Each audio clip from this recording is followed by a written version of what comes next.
السلام علیکم ورحمۃ اللہ وبرکاتہ۔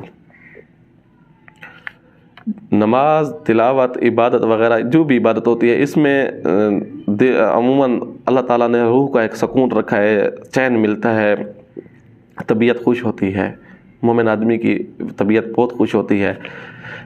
لیکن بدقسمتی سے بعض لوگ ایسے ہوتے ہیں، ان کو اس عبادت کی طرف جب آتے ہیں طبیعت خراب ہو جاتی ہے، طبیعت بگڑ جاتی ہے، بلکہ بعض دفعہ تو اتنی بگڑتی ہے بے ہوش ہونا شروع ہو جاتا ہے، دورے پڑنا شروع ہو جاتے ہیں، اتنا تک بھی خراب ہو جاتی ہے۔ بعض کا صرف اتنا ہوتا ہے کہ نماز کے لیے آتے بھی ہیں تو دل اکتا جاتا ہے، بہت دل کے اوپر زور لگا کے اندر ایک جنگ لڑ کے آتے ہیں نماز پڑھنے کے لیے، دل نہیں مان رہا ہوتا، دل نہیں کر رہا ہوتا، پھر بھی اس کے آتے ہیں بیچارے، لیکن اکثر طور پہ اس میں سستی کہلی شکار رہتے ہیں، اس وجہ سے نمازوں میں اندر کبھی پڑھ لی کبھی چھوڑ دی۔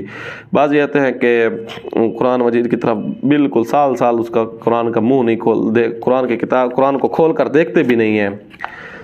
تو سال سال قرآن کو کھول کر نہ دیکھنا کتنا بڑا ایک المیہ ہے، اور عجیب قسم کا المیہ ہو مسلمان قرآن نماز ان چیزوں کی طرف نہ آئے۔ اگر آتا بھی ہے تو اس کی طبیعت خراب ہو جاتی ہے، دورے پڑنا شروع ہو جاتے ہیں۔ بعض لوگوں کو بتاتے ہیں کہ یہ وظیفہ کر لیں، وہ وظیفہ کریں تو ان کی طبیعت خراب ہو جاتی ہے۔ بعض لوگوں کو کہتے ہیں کہ کوئی آیات سورۃ بقرہ وغیرہ کہتے ہیں سن لیں، سننے سے طبیعت خراب ہو جاتی ہے، اور اتنی خراب ہو جاتی ہے کہ دورے پڑنا شروع ہو جاتے ہیں، منہ سے جھاگ آنا شروع ہو جاتی ہے۔ آپ سوچ رہے ہوں گے، یقین آپ کے لیے ہو سکتا ہے یہ چیز نہیں ہو، لیکن عاملین جو فن عملیات کے اندر مہارت رکھتے ہیں، عملیات کا کام کرتے ہیں، ان کے سامنے اس طرح کے سینکڑوں نہیں ہزاروں کیس آتے ہیں کہ جب ان کو تلاوت کی جاتی ہے، دم کیا جاتا ہے، تلاوت سنائی جاتی ہے یا پڑھنے کا کہا جاتا ہے تو طبیعت خراب ہو جاتی ہے۔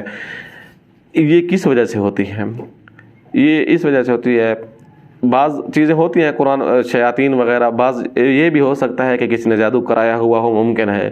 لیکن آج میرا ٹاپک جو ہے وہ ہرگز نہیں ہے، وہ یہ ہے کہ آپ خود بھی جادو کرتے ہیں اپنے اوپر۔ وہ یہ ہے، قرآن مجید کی ایک آیت ہے، اعوذ باللہ من الشیطان الرجیم، بسم اللہ الرحمن الرحیم، ومن یعش عن ذکر الرحمن نقیض لہ شیطانا۔ اس کا ترجمہ آپ کے سامنے آ رہا ہوگا۔ اب دیکھیں، حیران کن ایک صورت ہے۔ جو بندہ بھی رحمان کے ذکر سے اعراض کرتا ہے، یعنی ذکر سے مراد یہاں نماز ہے، ذکر سے مراد اللہ کی یاد ہے، ذکر سے مراد اللہ تبارک و تعالیٰ کے فرائض، بتائے ہوئے فرائض، شریعت کے اوپر عمل پیرا ہونا، تو ظاہر ہے جب بندہ ان چیزوں کے اندر اعراض کرے گا، سستی کرے گا، نہیں آئے گا، تو پھر اس کے لیے کیا ہوتا ہے؟ اس کے لیے شیطان مقرر کر دیا جاتا ہے، جو اس کو بالکل اس کے لیے نیکی کا راستہ بلکہ مشکل ترین بنا دیتا ہے۔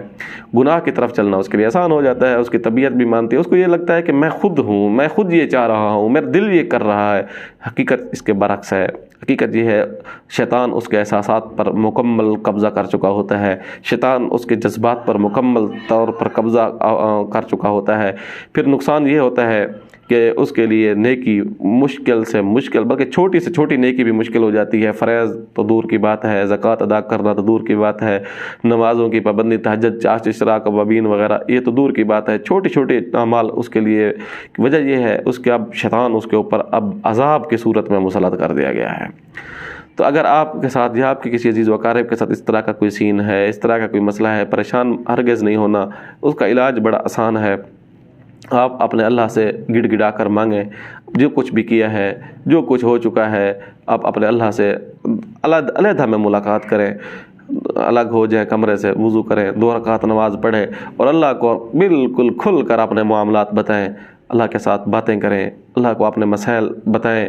اللہ تعالیٰ کی طرف ان اللہ علیم بذات الصدور ہے، وہ جانتی ہے، دلوں کے بھید جانتی ہے، لیکن وہ اپنے بندوں سے 70 ماؤں سے بھی زیادہ پیار کرتا ہے۔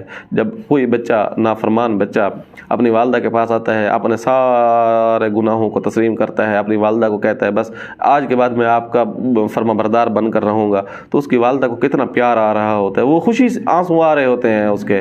تو اللہ تو 70 ماؤں سے بھی زیادہ پیار کرتا ہے۔ اپنے مسائل، اپنی الجھنیں، اپنے جتنی بھی نافرمانیاں آپ کے ساتھ، سستیاں ہو چکی ہیں، کاہلیاں ہو چکی ہیں، فرائض کے اندر جس قسم کے بھی معاملات میں ہو چکی ہیں، اللہ سے راز نیاز کی باتیں کر کے اللہ کو منائیں۔ جب اللہ راضی ہو جائے گا تو یہ شیاطین آپ سے خود بخود دور ہو جائیں گے، نیکی آپ کے لیے آسان ہو جائے گی اور بدی آپ کے لیے مشکل ہو جائے گی۔ امید ہے آپ کو یہ ویڈیو اچھی لگی ہوگی۔ آنے والی ویڈیو تک کے لیے اجازت دیجیے گا۔ اللہ حافظ۔